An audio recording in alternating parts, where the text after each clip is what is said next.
ህወሓት በቀናት ውስጥ የፌዴራል መንግስቱ ላይ መጠነ ሰፊ ጥቃት ሊከፍት መሆኑ ተሰማ። የመረጃና ደህንነት ቢሮ ኃላፊው ሬድዋን ሁሴንና ጌታቸው ረዳ ይህን የህወሓት ወታደራዊ ዕቅድ አደባባይ አስጥተውታል። የጽምዶ ኃይሎች በአሁኑ ወቅት ለማጥቃት ተዘጋጅተዋል ያሉም ሲሆን በርካታ ሚስጥሮችንም ይፋ አድርገዋል። በሌላ በኩል ብልጽግና ኪስ ውስጥ ገብቶ የሟሟው ኢዜማ ህወሓት ላይ እርምጃ ውሰዱልኝ ሲል መንግስትን ጠይቋል። በዝርዝር እናስደምጣቸዋለን። ፕሮፌሰር መረራ ጉዲና ከጠቅላይ ሚኒስትር አብይ አህመድ ጋር ስለተለያዩበት አጋጣሚ ተናገሩ። አሁን ያለው መንግስት ከኦሮሞ ጋር ጸብ ውስጥ ገብቷል ያሉም ሲሆን አብይ ወደ ስልጣን እንደመጣ ነግሬው ነበር ያሉትንም ጉዳይ አንስተዋል። ፓርቲያቸው ኦፌኮ በበኩሉ ሰባተኛውን ምርጫ ፖለቲካዊ ድራማ ሲል አጣጥሎታል። እንመለስበታለን። ትራምፕ ሌሊቱን ኢራን ላይ መጠነ ሰፊ ጥቃት እንደሚሰነዝሩ ዛቱ። በቅርቡ የካርግ ደሴትንና የነዳጅ ማዕከላትን በመቆጣጠር ሙሉ የነዳጅ ገበያችን በእጃችን እናስገባለን ሲሉም ፎክረዋል። ኔታንያሁ በበኩላቸው እኛ ከሊባኖስ ጋር ጦርነት ውስጥ አይደለንም ብለዋል። ታደምጡታላችሁ። የፌዴራል ከፍተኛ ፍርድ ቤት በነ ክርስቲያን ታደለ የክስ መዝገብ ላይ ክሳቸውን ይከላከሉ ወይስ በነጻ ይሰናበቱ የሚለውን ዋና ብይን ለመስጠት መደበኛ ቀጠሮ ለመቁረጥ ፈቃደኛ ሳይሆን መቅረቱ ተሰምቷል። በጉዳዩ ላይ ያዝነውን ዘገባ አጠር አድርገን እናስደምጣቸዋለን። አክብሮታዊ ሰላምታችን በያላችሁበት የዓለም ዳርቻ ይረሳችሁ። የተወደዳችሁ የአንዳፍታ ሚዲያ ቤተሰቦች ከአንዳፍታ ለአሁኑ መደመጥ አለባቸው ያልናቸውን ዜናዎች ወደ እናንተ የምናደርስበት ሰዓት ላይ ተገኝተናል። አብራችሁን ትቆዩት ዘንድ ግብዣችን ነው።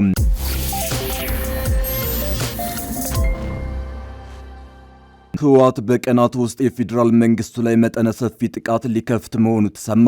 የመረጃና ደህንነት ቢሮ ኃላፊው ሬድዋን ሁሴንና ጌታቸው ረዳ ይህን የህወሓት ወታደራዊ ዕቅድ አደባባይ አስጥተውታል። የጽምዶ ኃይሎች በአሁኑ ወቅት ለማጥቃት ተዘጋጅተዋል ያሉም ሲሆን በርካታ ሚስጥሮችንም ይፋ አድርገዋል። በሌላ በኩል ብልጽግና ኪስ ውስጥ ገብቶ የሟሟው ኢዜማ ህወሓት ላይ እርምጃ ውሰዱልኝ ሲል መንግስትን ጠይቋል። ህወሓት በቀናት ውስጥ በፌዴራል መንግስቱ ላይ ጥቃት እንደሚሰነዝር የጠቅላይ ሚኒስትር አብይ አህመድ የቅርብ ሰዎች ይፋ አድርገዋል። ጦርነቱ በቀናት ውስጥ እንደሚጀመር ይፋ የሆነው የብሔራዊ ደህንነት ሹሙ አምባሳደር ሬድዋን ሁሴንና የጠቅላይ ሚኒስትሩ የምስራቅ አፍሪካ ጉዳዮች አማካሪ ጌታቸው ረዳ በጋራ አልጀዚራ ላይ ባስነበቡት ጽሑፍ ነው። የደህንነት ሹሙና የአብይ አማካሪ በጋራ ባስነበቡት ጽሑፍ ጽምዶ በሚል ቅንጅት የፈጠሩ ኃይሎች ወደ ጦርነት ሊገቡ ነው ሲሉ ከሰዋል። በአስመራም በመቀሌና በሱዳን በድብቅና ግልጽ በሆኑ ስብሰባዎች የተፈጠረው የጽምዶ ጥምረት በአሁኑ ወቅት ወደ ማጥቃት ለመሸጋገር ተዘጋጅቷል ብለዋል። ህወሓት ጥቃት የሚፈጸመው በፌዴራል መንግስቱ ላይ መሆኑን የገለጹት ሁለቱ ባለስልጣናት በጦርነት ዝግጅቱ የኤርትራ መንግስት በግልጽ እየተሳተፈ ነው ብለዋል። ህወሓት የጄኔራል ታደሰ ወረደን ጊዜያዊ አስተዳደር በማፍረስ ፕሪቶሪያን ስምምነት በግልጽ ጥሶ ለዳግም ግጭት የሚመቸውን የራሱን ህገወጥ አስተዳደር መልሷል ብለዋል። ቡድኑ ከኤርትራ መንግስት በቀጥታ በሚያገኘው ድጋፍ ከፍተኛ ቁጥር ያለው ተዋጊ ኃይል መመልመል ማሰልጠንና ማስታጠቅ ቀጥሏል ሲሉም አክለዋል። የትግራይ ህዝብ ህወሓትና የጦርነት አጀንዳውን በግልጽ ውድቅ ቢያደርግም ቡድኑ የግጭት መቀስቀስ አባዜውን አልተወም ብለዋል። በአሁኑ ወቅት በቀናት ውስጥ ይቀሰቀሳል የተባለው ጦርነት ከሻዕቢያ በወረሰው ልምድ አስገዳጅ የውትድርና ምልመላ ላይ መጠመዱን ጠቁመዋል። ይህ በእንዲህ እንዳለ አካሄዱ መኢሶንን ይመስላል በሚል የሚተቸው ኢዜማ በትግራይ ያንዣበበውን ወታደራዊ ውጥረት በተመለከተ መግለጫ አውጥቷል። የፌዴራል መንግስቱ ህወሓት ላይ እርምጃ እንዲወስድም ጠይቋል። ህወሓት ደርግን ጥሎ ስልጣን ከተቆጣጠረ አንስቶ የሰራቸውን ጥፋቶች የሚዘረዝረው መግለጫው አሁን ላለው ሀገራዊ ችግር መንስኤው ህወሓት ያሰፈነው የብሔር ፖለቲካ እንደሆነ አንስቷል።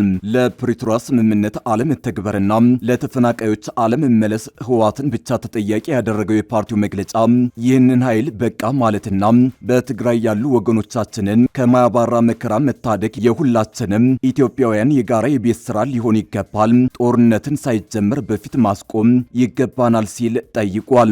እንደ ህወሓት አይነት ደም የማይጠረቃ አካልና እሱን የሚዘውሩ ጥቂት ግለሰቦች በቃችሁ ብሎ ለማስቆምና የትግራይ ህዝብን ካላስፈላጊ መከራ ለመታደግ በህዝብ ላይ ምንም አይነት መስዋዕትነት በማያስከፍል መልኩ በህገወጥ ቡድኑ ላይ ብቻ ያነጣጠረ አስፈላጊ ህጋዊ እርምጃ በመንግስትና ከመንግስት ጋር በጋራ በሚቆሙ ማንኛውም ለትግራይ ማህበረሰብ በሚቆረቆር አካል ሊወሰድ እንደሚገባ ያምናል በማለት ህወሓት ላይ እርምጃ እንዲወሰድ ጠይቋል። ፕሮፌሰር መረራ ጉዲና ከጠቅላይ ሚኒስትር አብይ አህመድ ጋር ስለተለያዩበት አጋጣሚ ተናገሩ። አሁን ያለው መንግስት ከኦሮሞ ጋር ጸብ ውስጥ ገብቷል ያሉም ሲሆን አብይ ወደ ስልጣን እንደመጣ ነግሬው ነበር ያሉትንም ጉዳይ አንስተዋል። ፓርቲያቸው ኦፌኮ በበኩሉ ሰባተኛውን ምርጫ ፖለቲካዊ ድራማ ሲል አጣጥሎታል። በኢትዮጵያ ፖለቲካ እንቅስቃሴያቸው ስማቸው ጎልቶ ከሚነሱ ልሂቃን መሃል አንዱ የሆኑት ፕሮፌሰር መረራ ጉዲና ከሪፖርተር ጋዜጣ ጋር አነጋጋሪ ቃለ መጠይቅ አድርገዋል። ፕሮፌሰሩ በቃለ ምልልሳቸው ከጠቅላይ ሚኒስትሩ ጋር ያለያቸውን አጋጣሚ፣ ስለ ኦሮሞ ፖለቲካ ልሂቃን እንዲሁም በቅርቡ ስለተደረገው ምርጫ በርከት ያሉ ጉዳዮችን አንስተዋል። ለውጡ የመጣ ሰሞን አዲሱን ጠቅላይ ሚኒስትር የምትቀርቡት ምከሩት ብዬ ተናግሬ ነበር ሲሉ ያስታወሱት መረራ ከጠቅላይ ሚኒስትሩ ጋር አለይቶኛል ያሉትን አጋጣሚ ያስታውሳሉ። አሁን ያለው ስርዓት ወደ ስልጣን የመጣ ሰሞን አንድ ሀገራዊ ምክክር ተደርጎ ነበር። በዛ መድረክ ላይ ፕሮፌሰሩ ጠቅላይ ሚኒስትሩ የሚናገሯቸውን ተስፋ በመንቀፍ አስተያየት መስጠታቸው ይታወሳል። የአጋጣሚ ከጠቅላይ ሚኒስትሩ ጋር አለይቶኛል ብዬ አስባለሁ ብለዋል። አክለውም የሚኒሊክ ቤተ መንግስት የገባ ኦሮሞ ወይ ራሱን ያጠፋል ወይ ራሱ ይጠፋል ወይም ኦሮሞን አጥፍቶ ይጠፋል ብዬ ተናግሬ ነበር ያሉም ሲሆን አሁን ላይ መንግስት ከኦሮሞ ጋር ቀላል የማይባል ጸብ ውስጥ ገብቷል በማለት ተናግረዋል። ፕሮፌሰሩ የሚመሩት ኦፌኮ ፓርቲ በበኩሉ ሰባተኛው ጠቅላላ ሀገራዊ ምርጫ በማግለል በማስገደድና መዋቅራዊ በሆነ የምርጫ ስርቆት የተበከለ በመሆኑ ሂደቱን ሙሉ በሙሉ ትርጉም አልባ አድርጎታል ሲል በከረረ ቃላት ኮንኗል።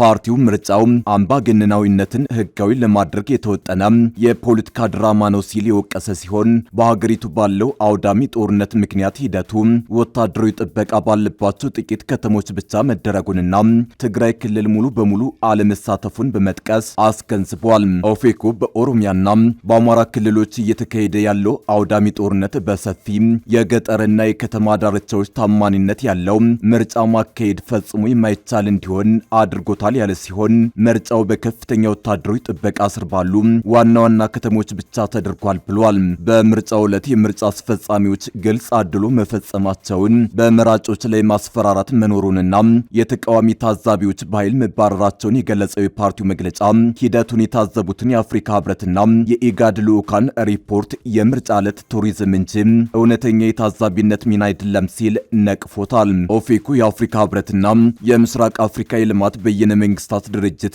ኢጋድ እጅግ አነስተኛ 100 የማይሞሉ ታዛቢዎች በማሰማራት በሀገሪቱ ከሚገኙት 52000 በላይ የምርጫ ጣቢያዎች ውስጥ ደህንነታቸው በተጠበቁ ጥቂት ከተሞች ብቻ የተወሰኑ 208 ወይም ደግሞ 0.4% በሚወክሉ ጣቢያዎች ብቻ በመገኘት የቅድመ ምርጫ ችግሮችንና አጠቃላይ የሀገሪቱን ሁኔታ ሳያገናዘቡ በዕለቱ ትዝብት ላይ ብቻ በመመስረት በመላው ኢትዮጵያ ነጻና ፍትሃዊ ምርጫ እየተካሄደ በማስመሰል ያወጡት የሰላማዊና ግልጽነት ሪፖርት የምርጫ ዕለት ቱሪዝም እንጂ እውነተኛ የታዛቢነት ሚና አይደለም በማለት ክፉኛ ተችቷቸዋል። በተመሳሳይ የአውሮፓ ህብረት በመሬት ላይ ያለውን አፈና ችላ በማለት በርቀት የሰጠውን በጎ አስተያየት የዲፕሎማሲ ማባበያ ሲል አጣጥሎታል። ኦፌኮ የሀገሪቱ ጥልቅ ፖለቲካዊና ኢኮኖሚያዊ ስብራት በዚህ ምርጫ ሊጠገን እንደማይችል ጠቅሶ ሀገሪቱን ከመበታተን ለማዳን በአሁኑ ወቅት ከመንግስት ጋር በጦርነት ላይ ያሉ ታጣቂ ኃይሎችንና ሁሉንም የፖለቲካ ኃይሎች ያካተተ በድርድር ላይ የተመሰረተ አዲስ የፖለቲካዊ ስምምነት ፍኖተ ካርታ በአስቸኳይ እንዲቀረጽ ጠይቋል። በማጠቃለያውም መንግስት ወታደራዊ ኃይልንና ማግለልን ትቶ ሁሉን አቀፍ ውይይት እንዲጀምር የኢትዮጵያ ህዝቦች ለራስን በራስ ማስተዳደርና ለእውነተኛ ህብረ ብሔራዊ ፌዴራሊዝም በሰላማዊ ትግል እንዲጸኑ እንዲሁም ዓለም አቀፉ ማህበረሰብ በመንግስት ላይ ትርጉም ያለው ጫና እንዲያሳደር ፓርቲው 3 መሰረታዊ አስቸኳይ ጥሪዎችን አስተላልፏል። ዶናልድ ትራምፕ ዛሬ ምሽት በኢራን ላይ እጅግ ከባድ ጥቃት እንደሚሰነዝሩ ተናገሩ። በቅርቡ የካርክ ደሴትንና የነዳጅ ማዕከላትን በመቆጣጠር ሙሉ የነዳጅ ገበያቸውን በእጃችን እናስገባለን ሲሉም ተደምጠዋል። የአሜሪካው ፕሬዝዳንት ዶናልድ ትራምፕ በትሩዝ ሶሻል ገጻቸው ባስተላለፉት እጅግ አስደንጋጭ መልእክት አሜሪካ በዛሬው ዕለት በኢራን ላይ እጅግ በጣም ከባድ ወታደራዊ ጥቃት እንደምትሰነዝር በይፋ አስታውቀዋል። ፕሬዝዳንቱ በመልእክታቸው የኢራን ባህር ኃይል፣ አየር ኃይል፣ ራዳር፣ ጸረ አውሮፕላንና ሌሎች መከላከያ እንዲሁም የማጥቃት አቅሞች በሙሉ መደምሰሳቸውን ገልጸው ዛሬ ምሽት አሜሪካ በሀገሪቱ ላይ የሚያስቆጣ እርምጃ እንደምትወስድም በይፋ አስጠንቅቀዋል። ከዚህ በተጨማሪም በቅርብ ጊዜ ውስጥ አሜሪካ የኢራን ዋነኛ የነዳጅ ኤክስፖርት ማዕከል የሆነችውን ካርግ ደሴትን እና ሌሎች ወሳኝ የነዳጅ መሰረተ ልማቶችን እንደምትቆጣጠር ትራምፕ አስታውቀዋል። በዚህም የኢራንን የነዳጅና ጋዝ ገበያ ሙሉ በሙሉ በአሜሪካ ቁጥጥር ስር ለመዋል እቅድ እንዳላቸው የገለጹ ሲሆን ይህንን እርምጃ ቀደም ሲል በቬንዙዌላ ላይ ከተወሰደውና ለሁለቱም ሀገራት አስደናቂ ውጤት ካመጣው ስትራቴጂ ጋር አነጻጽረውታል።